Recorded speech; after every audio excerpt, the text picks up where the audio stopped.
En Radio Sur de Los Ángeles comenzamos un nuevo capítulo de nuestro Emprendilandia. ¿Ah? Porque al final estos temas son bien sesudos, pero no tienen por qué ser algo aburrido, ni cosa por el estilo. Junto a don David Rosas Osbendi, ingeniero comercial, diplomado en Administración de Empresas y magíster en Administración de Empresas.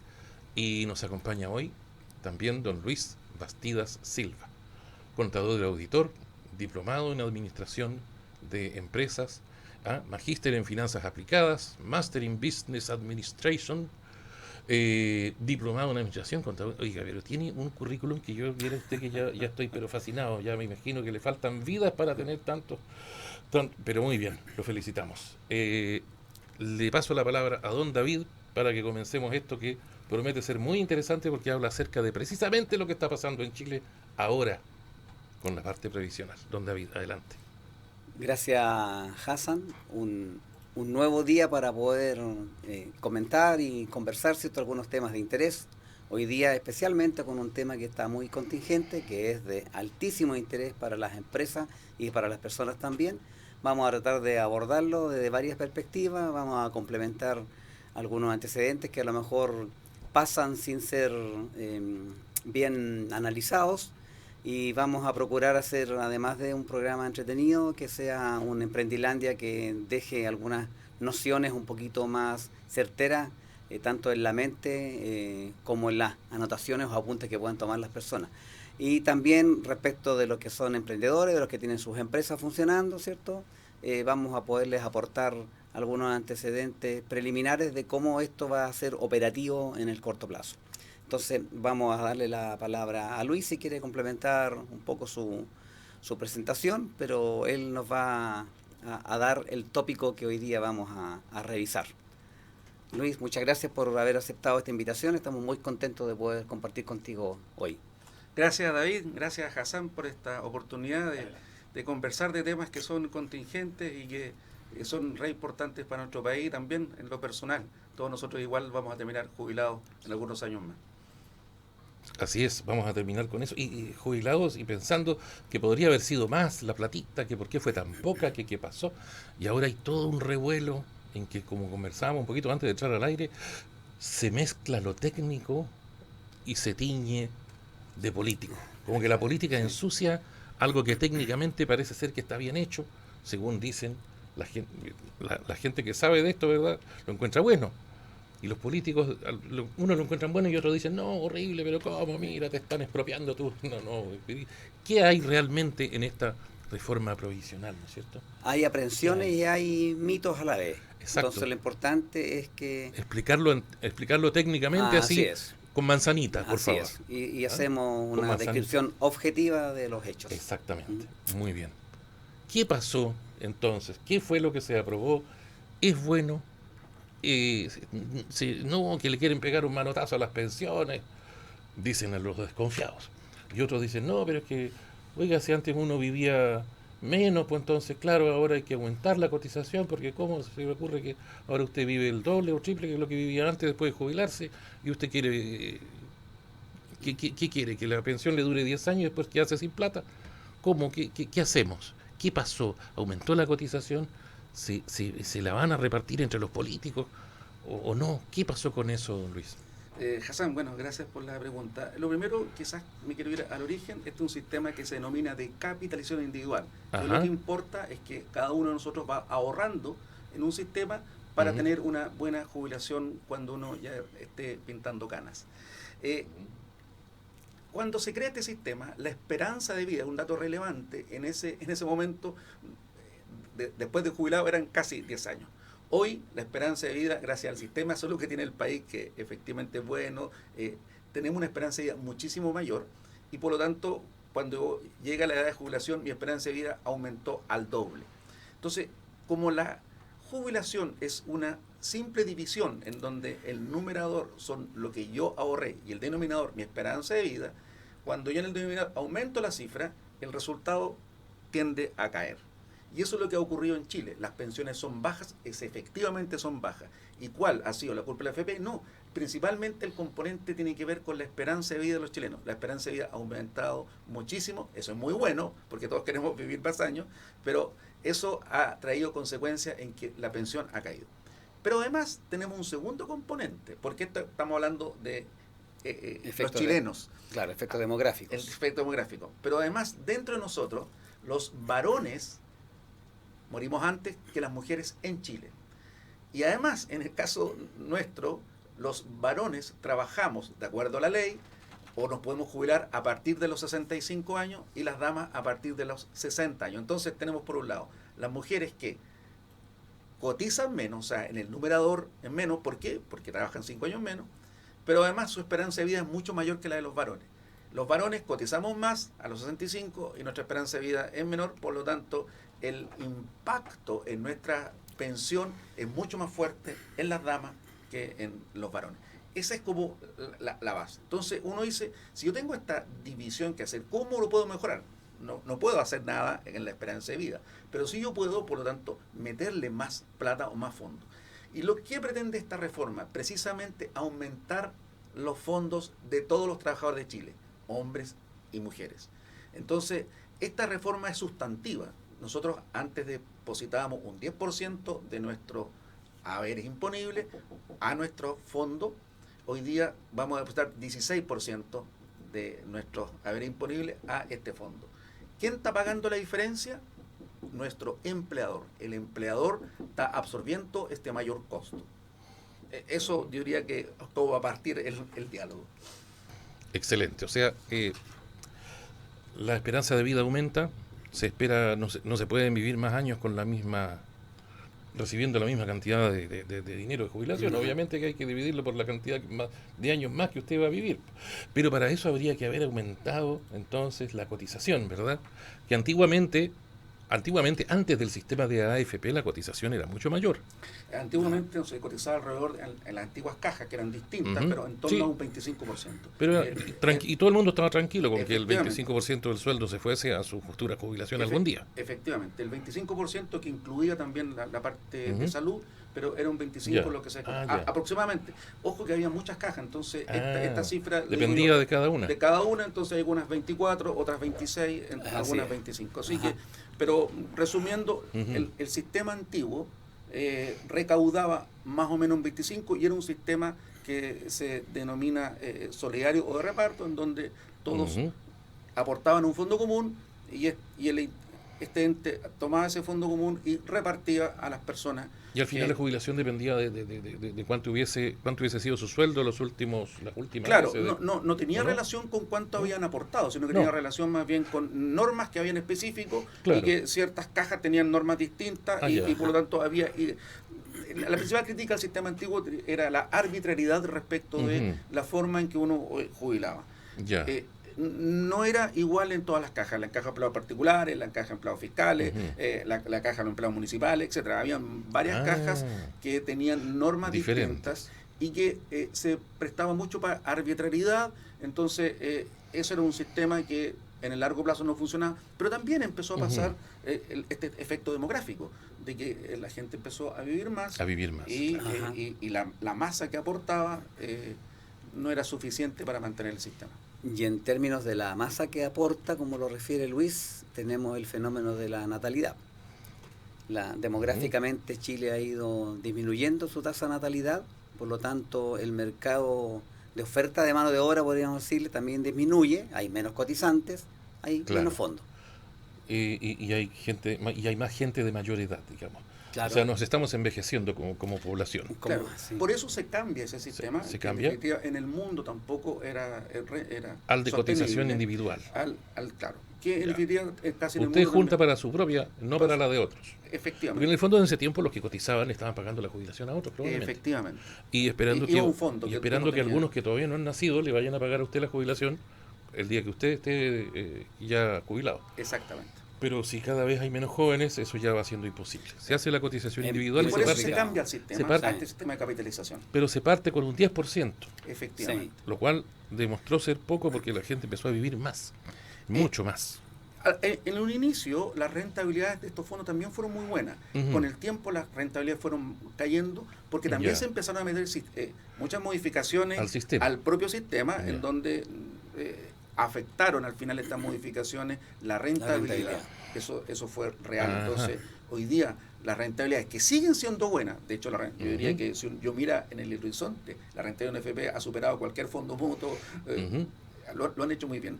Pero la rentabilidad no ha sido suficiente. Que han sido respecto motor de a- desarrollo también para... Efectivamente, para el mercado financiero ha sido muy Ujú. buena. Pero desde el punto de vista de las personas que quieren su jubilación, esta rentabilidad que en su origen fue cerca de un 8% anual, después se mantuvo un largo tiempo en un 6% y en general hoy día uno ve rentabilidades en torno a un 4% anual. Ya.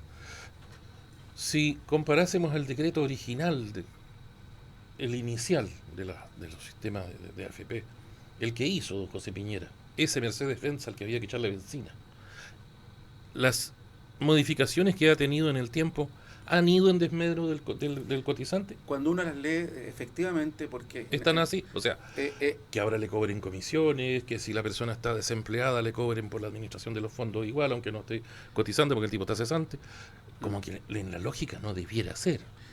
quizás lo que más impactó a las personas de esa Ujú. relación... Asumir las pérdidas de las Efectivamente, lo que te inversiones. dice, o sea, porque cuando yo invierto, yo asumo ciertos riesgos, Claro. esperando cierta rentabilidad. Pero En un si principio el era manager garantizado. se equivocaba, él respondía con el Claro. patrimonio de la AFP respecto de las pérdidas. Por lo tanto, era muy cuidadoso. Pero de alguna forma se cambia eso, Ujú. se crean estos sistemas que conocemos A, B, C, D, E, respecto los multifondos. los fondos. multifondos, y Ujú. por lo tanto el manager dejó de responsabilidad, uno empezó a tomar decisiones y lamentablemente en el país aparecieron Ujú. muchas empresas que, entre comillas, se dedicaban a cierta asesoría y hacían mover a los afiliados de un lado a otro, Ujú. y no necesariamente con buenos resultados. Entonces uno dice, mira, pareciera de que faltaba información, faltaba esmerarse un poco más y quizás estos movimientos también afectaron la rentabilidad. Ahora, en el tiempo, además del tema de los multifondos, Ujú. hay que recordar que en el principio la rentabilidad de la AFP estaban reguladas en términos de una banda que operaba con un más menos 2% del promedio del sistema. Ujú. Eso también después se quitó, ¿cierto? Y ahí Ujú. fue donde Se entró liberó, digamos. se liberó la banda, ¿cierto? Desapareció la banda en la práctica y teníamos la posibilidad de asumir rentabilidades mucho mejores que los promedios de los sistemas, como también el riesgo de tener rentabilidades muy inferiores a las esperadas. Más allá de más allá de una campaña política o de una posición ideológica, ¿son las AFP culpables de su propio descrédito? Yo creo que sí, yo creo que efectivamente era un actor importante, yo creo que se informó poco, Por falta de información, claro. claro, o sea, no haberle- se comunicó todo lo que se puede hacer. Por ejemplo, esto, de que mire, ahora usted vive más. ¿Qué quiere que yo haga magia? Si usted ahora vive más, Efectivamente. usted tendría que cotizar más. Efectivamente. Por ejemplo, Pero no se tomó la decisión de que la gente subiera su cotización hasta ahora.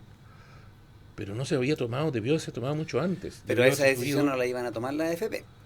Pero, claro, pero los que administran el país claro, Así debieron es. decir, oiga, ¿sabe qué? Vamos a tener que... Ahora la gente vive más Sí. por culpa de que tenemos el mejor sistema de salud del mundo.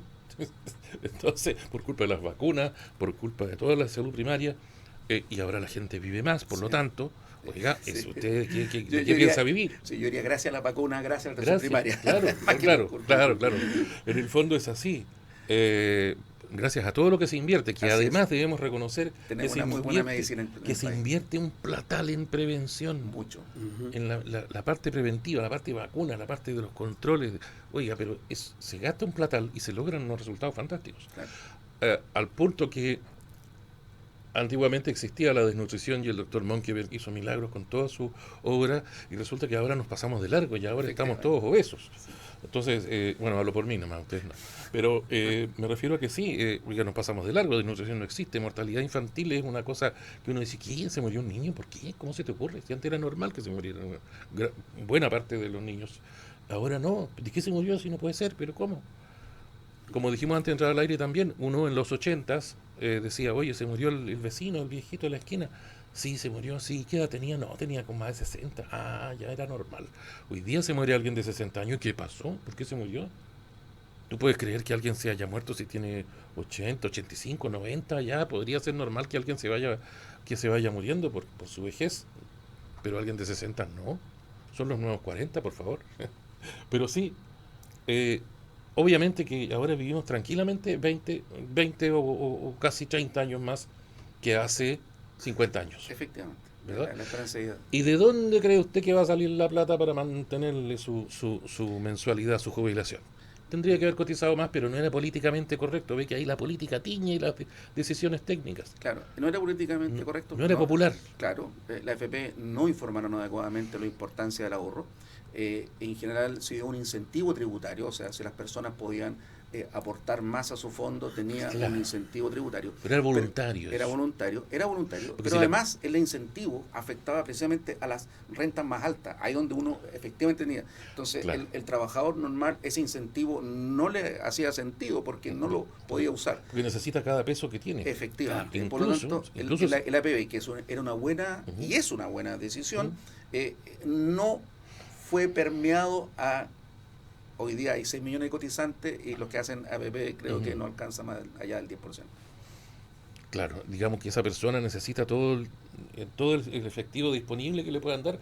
Incluso se llega a la distorsión muy nociva de decir, jefe, hágame el contrato por el mínimo nomás, el resto, claro, porque así no se lleva tanta plata a la FP, yo quiero la platita para mí. ¿Ah? Efectivamente. Entonces usted contráteme por el mínimo y el resto me lo pasa, no sé, con un bono, con algo, con extra, pero no imponible. Entonces, oye, nosotros mismos nos estamos haciendo trampa. Ahora, insisto que las AFP son de alguna manera culpables de su propio descrédito por no informarnos, por no educarnos en la maravilla, en la magia que es el interés compuesto, en que usted está cotizando y lleva 30 años y peso sobre peso, resulta que el porcentaje sobre una cantidad mayor le va dando más y más y más y más, como usted me explicaba inicialmente, ya en forma exponencial, Efectivamente, ¿verdad? los últimos En años. que los últimos años son, pero muy, muy importantes. Muy importante el punto de vista de la rentabilidad. Y ahí es donde pasa que la mujer se baja antes de este tren de rentabilidad y esos 5 añitos le hubiesen hecho una Muy tremenda bien, diferencia. Muy bien, claro. Y quizás... Y encima la mujer vive más años que el hombre. Efectivamente, Claro. quizás en esta reforma no se hicieron cargo de eso. O sea, efectivamente la mujer está En igualarle a lo mejor en la edad de igualdad 1 o 2 años. No se tocó porque yo creo que Impopular. Es impopular. Técnicamente, la única forma de mejorar una Ujú. pensión es aportando más a este fondo, al Ujú. fondo individual. Como tenemos un problema de base, que fue que a las mujeres respecto a los varones jubilan 5 años antes, esta reforma lo que hace, trata de suplir ese problema Ya. y hay diría yo, un sistema en que el Estado y nosotros, los aportantes, se crea comillas, fondo solidario en donde se va a premiar precisamente a las mujeres, pero también hay un componente de que se premia la permanencia en el sistema. O sea, hay un Ujú. incentivo también a ser formal. Si usted cotiza más de 10 años seguidos, va a haber un premio sobre una UF por cada mes. Si más de 20, qué aumenta. bueno. Por lo tanto, hay un incentivo en esto y que viene a mejorar su pensión si usted permanece en el sistema. La idea es que ojalá no tengamos personas informales, sino que las personas que trabajan en el sistema sea formal, con contrato, y que por lo tanto todos aportemos a nuestro propio fondo, porque así nos beneficiamos a futuro cuando tengamos que jubilar. Mire, súper importante, es decir, esta información técnica entregada sin un sesgo político que no es necesario, que es absolutamente innecesario, nos hace entonces comprender que las modificaciones que se acaban de hacer es que eran muy necesarias. Ahora, el hecho de que hayan querido en una muy pequeña parte decir, ya, aquí va a haber un préstamo que yo después le devuelvo, esto va a ser un bono, y alguien se va a acordar de los bonos Cora, pero no se acuerde de esas cosas, porque si también hay bonos de reconocimiento que se reconocen y que sí funcionan. Pero ahí es donde entra teñir la política, las cositas, las va ensuciando. ¿Cómo funciona eso de ese bono? ¿Qué pasa con ese préstamo que después se devuelve? ¿Cómo va eso? Permíteme un pequeño paréntesis, ya que estamos justamente en el tema de la información, como hemos destacado, ¿cierto? Muy Que importante. lo principal es entregar información. respecto de esto mismo, y pensando en un nuevo sistema de previsión, ¿cierto? Como lo ocurrió con el tema del nacimiento de la AFP, en materia de educación y de información, uno podría comprender de que las AFP hicieron un rol débil.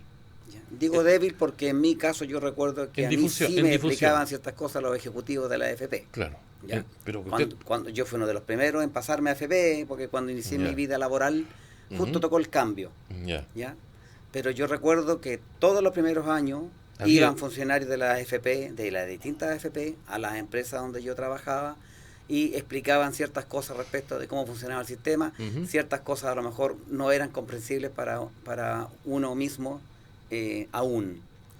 No obstante, en materia de información de educación, tanto el Estado como los entes privados en este contexto de la previsión son responsables de hacer un muy buen programa de educación para la población, porque la población se ve enfrentada a un fenómeno nuevo, distinto, ¿cierto? Una verdadera novedad en manejar sus fondos para las futuras pensiones.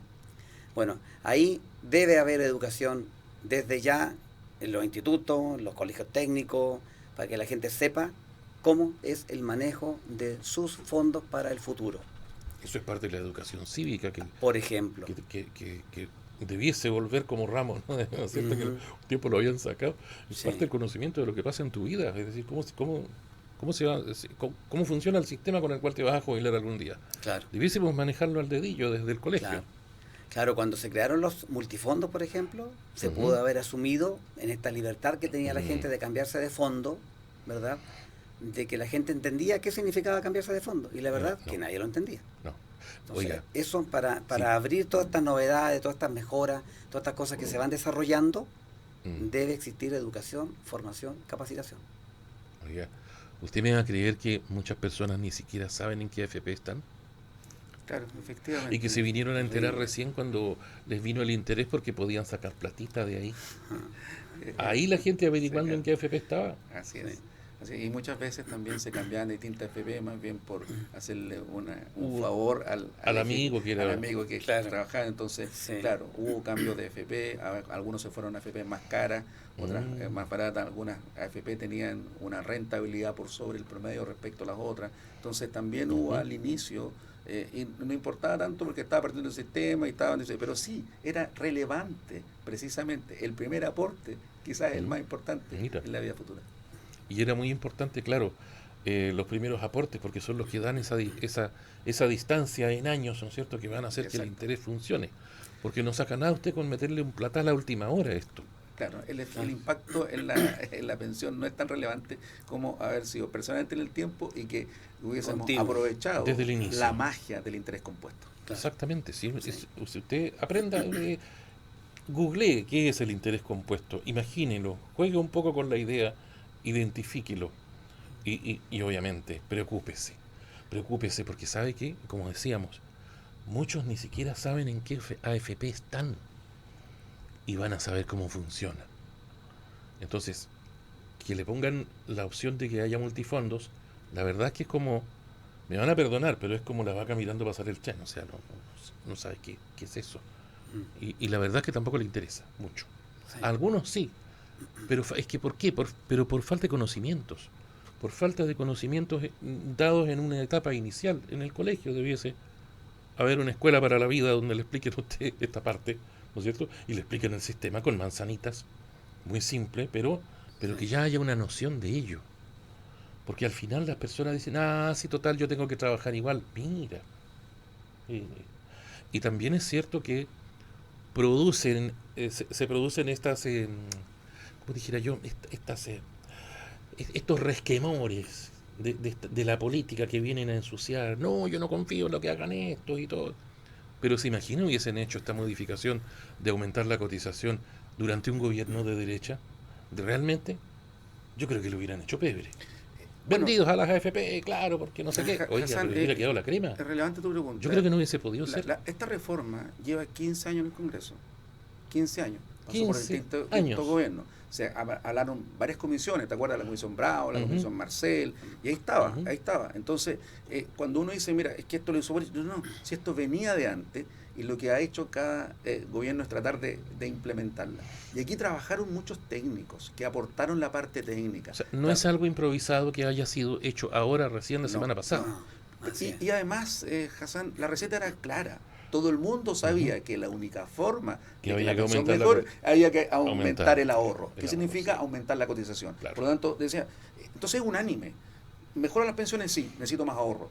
Entonces, cuando uno empieza a escuchar de lado y lado distintas acepciones, dice, pero la fórmula era una y se aplicó. No y se hizo. Y se hizo finalmente.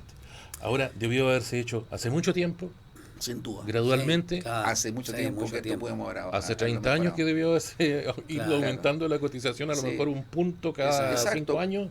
Porque también cuando al principio, como tú decías, nadie se preocupaba porque no habían, comillas, jubilados en el sistema. Cuando empiezan a aparecer los primeros jubilados y empieza a decir, chuta, yo tenía esto de renta, viene mi jubilación y no es muy parecido a lo que yo ganaba, sino que es bastante inferior, un 30 o un 40% de lo que yo impuse. Entonces, estaban las primeras alarmas. ¿Y cuáles eran? Primero, las lagunas, es importante no tener lagunas. Segundo, aumentar. Y tercero, cuando se comparaba respecto del último sueldo, no se comparaba respecto de cuánto fue la que se denomina la densidad de cotización, o sea, cuánto fue su sueldo promedio en estos 30 o 35 años. En general, la receta inicial era que tu jubilación debería parecerse a tu sueldo promedio. Si tú lo haces bien el cálculo matemático, eso da. Pero no teníamos considerado ni las lagunas, ni la comparación que hacen las personas con respecto a su última renta, no con su promedio de renta en ese periodo. Ahora también, yo conozco, aunque al auditor le parezca extraño, pero yo conozco personas que están contentas con lo que reciben, están conformes y están maravillados casi de estar recibiendo la jubilación que finalmente la AFP les dispone, porque esa persona trabajó desde joven. Así es. Trabajó, a lo mejor se metió en esos trabajos largos donde antiguamente la persona trabajaba toda la vida. Permanecía, sí. Por ejemplo, que entró a trabajar al banco. Correcto. Y jubiló del banco X, Ajá. un banco antiguo, digamos. Y esas personas cotizaron toda la vida, y toda la vida tuvieron su sueldo parejito, y nunca les falló el sueldo, no tuvieron lagunas. Correcto. Sobre todo, importantísimo, no tuvieron lagunas. Y trabajaron toda la vida ahí. Y ni un problema. Y lo más probable es que esa pensión, que además se calcula en UF, por lo tanto se va reajustando. Y ni le cuento la UF por dónde va. Claro. Entonces, es una pensión que seguramente es más o menos compatible con los ingresos que esa persona tuvo durante su vida laboral. Claro, perfectamente. Pero claro, alguien que tuvo, insisto, un trabajo, un periodo laboral extenso, 30 años tranquilamente, 35 a lo mejor alguno por ahí, y nunca falló su cotización, y nunca quedó sin trabajo, y ahí estuvo perfecto. Pero no todo el mundo lo hizo, no todo el mundo cotizó, muchos trabajaron independientes y no cotizaron nada, algunos armó incluso hace años su propio negocito de algún tipo, se gana la vida con eso, pero en la vida impuesto un peso en la AFP. Y entonces, también está el fenómeno de la informalidad.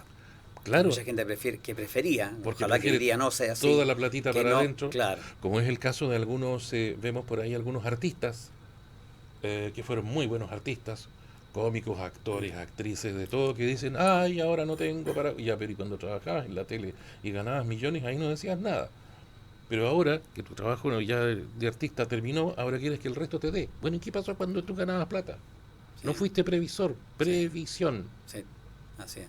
De ahí viene la palabra. De ahí viene la palabra, la parte mitológica. Entonces, ahora no alegue. Otros pueden haber dicho, a lo mejor justamente pueden haber dicho, no, que yo no coticé porque yo hice negocios y yo lo que hice fue que compré propiedades y viviré de las rentas el día que deje de trabajar. Muy bien, el señor a lo mejor tiene 3 departamentos comprados o 4 o unas propiedades y ya se pagaron solas porque las compró con un crédito y las arrendaba y se pagaba ese crédito y ahora ya son suyas y ahora va a esperar vivir de esos arriendos. Ojalá que le lleguen buenos arrendatarios y no le tomen el departamento, pero ya, es un riesgo también. Pero también, buenamente, pudo ser la opción que alguien tomó Y decir, no, yo no voy a cotizar el FP, yo voy a hacer mis propias inversiones. Ya, ya. Pero hágalo. Porque si no hizo nada y la platita se la gastó toda, ahora le viene a pedir al resto, a exigirle al resto, a mí tienen que darme, a mí me parece que ahí ya la cosa cambia. Y dice, total, no importa porque viene la PGU, algo voy a recibir. Efectivamente, la PGU fue un buen instrumento que niveló hacia arriba las personas que estaban con pensiones bastante deterioradas, por así decirlo, o bajo la línea de la pobreza que se llama. Y la PGU fue un gran... Pero la PGU tiene un componente medio malo, que si la PGU fuese tan buena, desincentiva el seguir... Exactamente, que desincentiva. Por lo tanto, la PGU es un complemento. En esta reforma, la PGU mejora, estaba en 214 mil pesos, la PGU sube a 250 gracias a este aporte que estamos haciendo. Así que la PGU, van a ver las personas que reciben de eso, también una mejora en eso. Sí, está bien, pero también fíjate que es un desincentivo. Claro. De alguna manera yo sé que suena una tontería, pero somos seres humanos, somos absolutamente imperfectos y nos dejamos llevar porque, total, después me va a llegar igual una platita. Así. Eso se parece, perdona que se parece al bono de término conflicto. Si no hay conflicto, no hay bono. No hay bono, claro. Tiene que haber conflicto. Claro. Sí. Claro. Sí. Para ¿O el no? surgimiento Claro. del Bueno, claro, exactamente. Si no hay bono, ¿no? Tiene que haber un conflicto, hagámoslo. Ya. Eso. Bien. Mencionó perdón, Hassan don David. el 1,5% delante, Sí, ¿cierto? sí, Mencionó sí, el 1,5%. Interrumpí un poquito, se lo larga la interrupción, pero sin duda que estuvo también interesante lo que se conversó en este tramo del programa. La composición final, ¿cierto?, de esta alza en porcentaje para aporte previsional queda compuesta al año 9, un periodo de 9 años de implementación, ¿cierto?, o de evolución. Tampoco es de golpe y porrazo. Así es, tampoco es instantáneo. Ya. Entonces, al año 9, el aumento total es de un 7%. Se habla también de 8,5, ¿cierto? Se ha escuchado que 8,5% es el porcentaje total. Bueno, hay un 1,5% que hoy ya se aporta, que es para el seguro de invalidez y sobrevivencia, aporte del empleador, ¿cierto, Luis? El empleador aporta ese 1,5. Claro. Y este otro incremento del 7%, que también va a ser aporte del empleador, ¿cierto?, es lo que da como total el 8,5 que se menciona. O sea, en el fondo el 8,5 sería el total actualizado del aporte previsional que se va a efectuar. Este nuevo 7%, el 7% que se va a incrementar paulatinamente hasta el año 9, queda compuesto por un 4,5% destinado a la capitalización individual, ¿ya?, a las cuentas individuales de las personas, incremento propio de su futura pensión. 1,5% a un fondo autónomo de protección previsional, el FAPP, como mencionaba delante Luis, que me lo estaba explicando antes de iniciar el programa. Y un 1% que es una compensación por las expectativas de vida, ¿cierto?, el tema de la mujer. Precisamente tiene que ver con la mujer. Claro, que jubila antes y vive más. Efectivamente. Así queda compuesto entonces. Menos. Claro, un 4,5 para cuenta individual, ¿cierto?, propio, un 1,5 para efectos del Fondo Autónomo de Protección Previsional y un 1% destinado a la compensación por las expectativas y otras mejoras que se implementan en el sistema. La suma de eso da un 7 más el 1,5% que ya se aporta hoy día para invalidez y sobrevivencia, ¿cierto? Termina por redondear este 8,5% total del que se habla. El 1,5% que está destinado a este Fondo Autónomo de Protección Previsional es lo que quisiéramos que Luis nos explicara un poquito de qué se trata. En general, dentro de la reforma se dijo, mira, aquí tenemos ciertas anomalías del punto de vista de la información, del punto de vista de la expectativa de vida, del punto de vista del trabajo de la mujer, y por lo tanto se está tratando de, comillas, nivelar la cancha. El trabajador recibe un 6% adicional de cotización, 4,5 va directamente a su fondo, y 1,5 es este préstamo que quizás lo más ruido causado en esta reforma. Este 1,5 va de préstamo. Este préstamo es un aporte que hacemos para, en definitiva, solidaridad, pero es del trabajador. Este estamento estatal recibe estos fondos emite, esto ya es un tema financiero, emite un bono con garantía estatal, donde está reflejada esa parte. Ese bono se resguarda, no la tiene el Estado, en un ente que independiente que hace todas las AFP con las acciones que se llaman depósitos de valores, ahí están los fondos, y cuando yo me voy a jubilar, la AFP ejecuta ese bono, pide la plata, y este 6% total se suma ya al 10 que yo ya tenía, este 16 en total, se suma a mi fondo y dice, ok, estos son los fondos provisionales que yo en mi vida laboral reuní, se divide por la expectativa de vida y se calcula la pensión. Pero es 1,5. Este préstamo que yo sé que ha causado ruido porque se pasa uno, pero también uno dice, perfecto, entiendo que haya duda y entiendo eso, pero si no, ¿cómo? Porque al final lo que se pretende, que esto no tiene que ver con situaciones contingentes políticas, tiene que ver más bien con un sistema, y que al final digo, ok, yo voy a ayudar a las personas que más lo requieran, principalmente para las mujeres, y además se parte por las personas mayores. Entonces, ahí a lo primero que va a tratar de ayudar a las personas mayores que sabemos están con pensiones bastante bajas, y después sigue una escala. Entonces, esto es un proceso que desde el punto de vista de la economía, otro comentario que ha dicho, chuta, esto es muy caro. Sí, efectivamente. ¿Esto daña el empleo? Sí, en el largo plazo. Pero en el corto plazo, esta reforma recién comienza a regir. Una vez que se publique la ley, aún no se ha publicado, se aprobó nomás, pero falta que se publique, hay ciertas garantías constitucionales, 6 meses después. Ahí recién tenemos que aportar un 1% extra el primer año.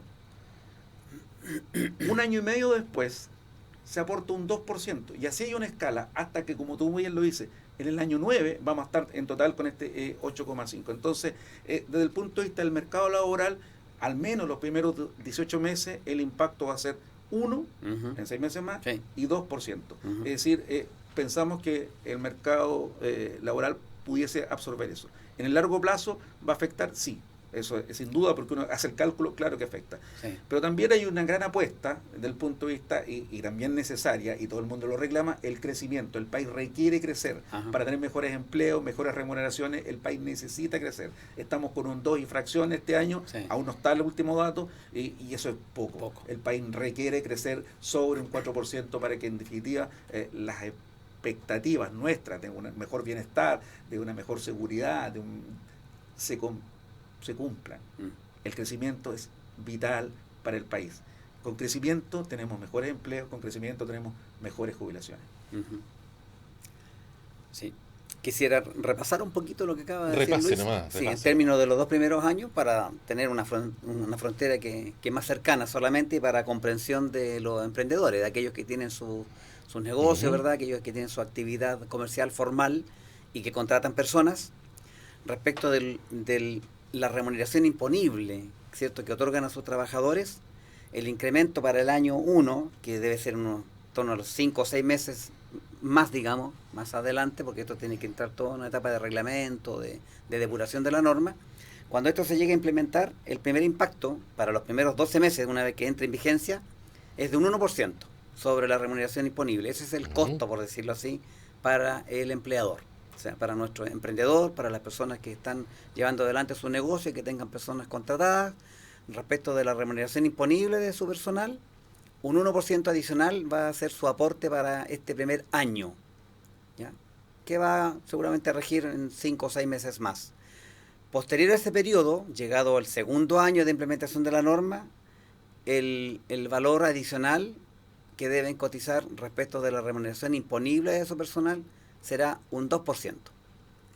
Eso lo dejamos como comentario, digamos, práctico en esta primera etapa de implementación de la norma. Y así, bueno, sucesivamente hasta llegar al año 9. Perfecto. O sea que no es tanto como lo pintan, y sí resulta ser muy bueno, y saquémosle la componente política a esto, que era algo que había que hacer y era algo que ya venían perfeccionándolo hace tiempo. Y finalmente viene a asomar durante este gobierno. Y además, si usted saca la cuenta en gobiernos, esto va a venir a implementarse y a tener efectos más o menos en el próximo año. En el próximo y el otro. Recién. O sea, en 2 gobiernos más. Claro. Ahí recién se termina ahí va a estar la realidad total implementada. Claro. Y si algo, bueno, tampoco nada está escrito en piedra. El mismo los mismos que lo hicieron lo pueden ir perfeccionando en el tiempo y que no nos quepa duda que va para allá va la cosa, es decir, para ir incrementando la cotización, no para irle disminuyendo. Efectivamente, hay muchos... Solo que sea bien administrada, eso es todo lo que queremos. Todo el mundo quiere que sea bien administrado, se quiere crear un consejo similar a lo que era el Banco Central, todo el mundo quiere transparencia, queremos que estos recursos se utilicen efectivamente bien y que vayan a aquellos que más lo requieren. Y también hay pequeñas cosas técnicas que es probable que se necesite alguna modificación. Pero el corazón de esta reforma, por así hablarla, es que se incrementa la cotización del trabajador a su fondo de pensiones. La única forma que tenemos de mejorar las pensiones es ahorrando más. ¿Qué es lo que hace esta reforma? Aumenta el ahorro. Perfecto. Muchísimas gracias. Aboguemos porque el empleo informal desaparezca también. Es necesario que la gente tenga disciplina y responsabilidad personal y que las empresas, los emprendedores tengan su responsabilidad institucional como entidades, digamos, para que tengan su contratación de personal formal y hagan estas cotizaciones para que las pensiones de las personas también sean lo que deben ser. Tendrán que tomar las medidas para que todo sea, ¿no es cierto?, el empleo sea formal, no formalizado porque eso suena para otra cosa, pero que sea formal, que todo el mundo tenga sus imposiciones y que no pase como nos contaba años atrás, tiempo atrás, un agricultor muy connotado de la zona decía, oye, aquí toda la gente que está cosechando la frambuesa, ninguno tiene contrato. ¿Pero cómo es posible que no tengan contrato? No, ¿por qué? Porque nadie quiere contrato, porque si les hago contrato pierden todos los bonos que tienen. Todos los beneficios estatales que tienen, los pierden. Y para que los vuelvan a recuperar, les pueden pasar años. Así que nadie quiere contrato. Imagínate, también tenemos que ir modificando algunas cosas que permitan que los temporeros puedan trabajar protegidos también con un contrato, pero que de alguna manera no pierdan los beneficios durante todo el resto del año, todo el invierno ahí, en que por su condición social, ¿no es cierto?, necesitan esta ayuda social y no quieren perderla. Efectivamente. Entonces tenemos que arreglar estas cosas que de pronto chocan con la formalización de hacer oficial, ¿no es cierto?, el trabajo de la gente y que tengan sus imposiciones y obviamente toda su parte previsional. Así es. Y obviamente también sus seguros en caso de accidente y todas esas cosas. Así que eso también es importante. Yo te digo que mucha gente no quiere el contrato porque pierde los beneficios. Entonces, nosotros tenemos que avanzar en formalizar el comercio ambulante, formalizar la emisión de las facturas, formalizar el tema de la boleta, formalizar la parte previsional, hay que formalizar. Así es. Bueno, desarrollo. Así es, para allá vamos. Muchísimas gracias. Nos pasamos en el tiempo hoy día, pero la verdad que estuvo muy, muy interesante. Emprendilandia. Estoy pensando positivo. Respecto de personas, llámese, ¿cierto?, nuestros emprendedores, los pequeños comerciantes, la gente que tenga sus establecimientos, sus negocios avanzando y que estén a lo mejor interesados en saber un poquito más o querer algunas precisiones respecto de esta nueva realidad, positiva también para el país, que quisieran contactar a Luis. Me gustaría que Luis pudiera darnos sus coordenadas. Claro, de alguna forma, ¿cómo lo podemos contactar, don Luis? Gracias. Don Luis Bastidas Silva. Bueno, mi correo electrónico es lbastidas.silva@gmail.com. Cualquier duda que alguien tuviese, con mucho gusto lo podemos atender, ayudar o asesorar. l.bastidas.silva. Sí. Ya, muy bien, @gmail.com. Perfecto. Y si no, cualquier dato usted pregunte a la radio y aquí le podemos repetir el correo. Muchas gracias. Gracias, don Luis Bastidas, gracias, don David Rosas Osben, por este nuevo Emprendilandia. Si Dios quiere, hasta la próxima semana. Muchas gracias, Hassan. Adiós. Estamos a la vista.